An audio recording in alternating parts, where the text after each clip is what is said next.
70th day, first video. I'm working on the grammar. The end is in sight. It's getting close. A couple apologies. Sorry about the shaking hand when I did my filming before. It's cold down here. It was cold. It will be cold. I'll solve it eventually. Another thing, when I was showing you the booklet, pausing is pretty critical.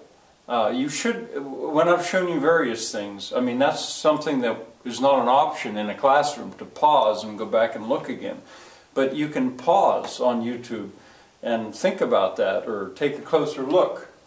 And then finally, scanning. I realized that that booklet that I showed you, I could probably scan that and put that online and it would be more usable.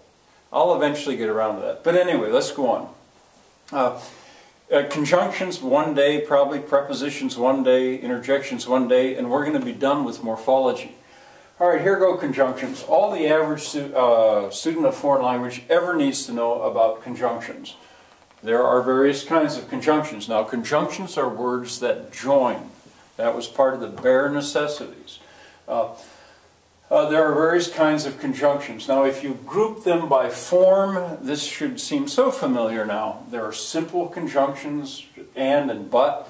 And is the most common, or is the second most common word, I think, in the English language.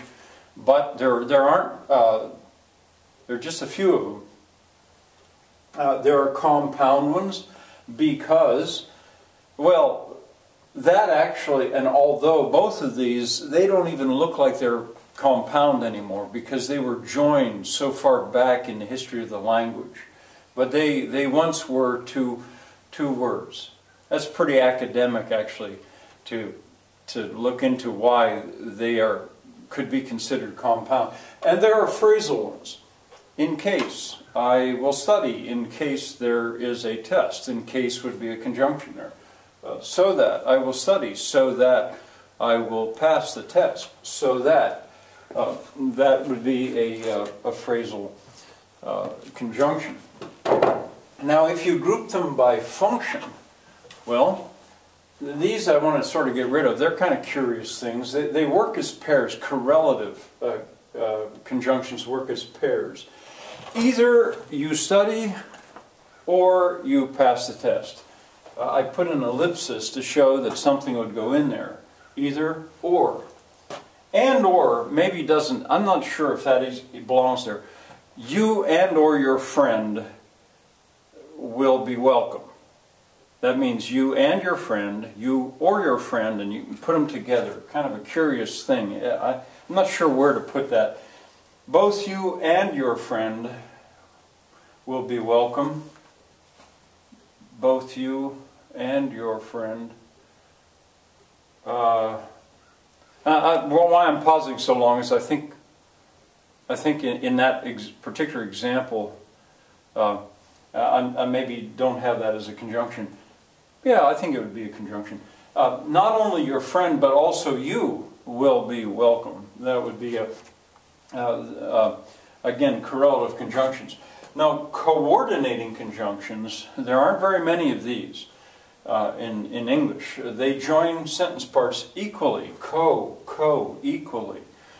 Your friend is welcome and you are welcome.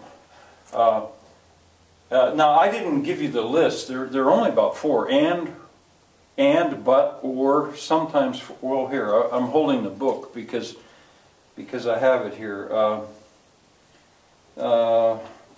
And, or, but, for, sometimes nor.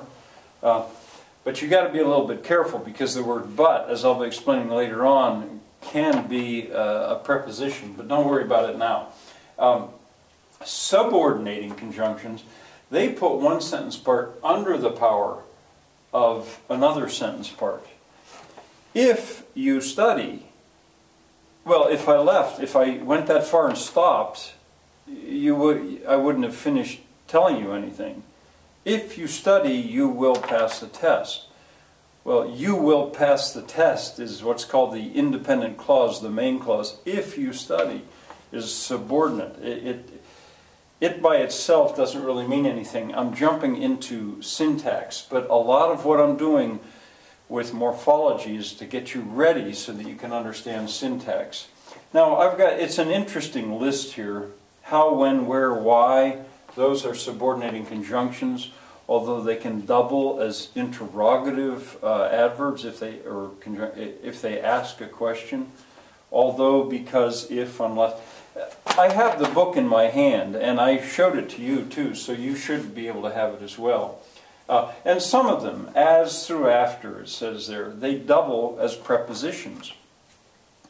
As a teacher, I'm enthusiastic. Well, as is not a conjunction there.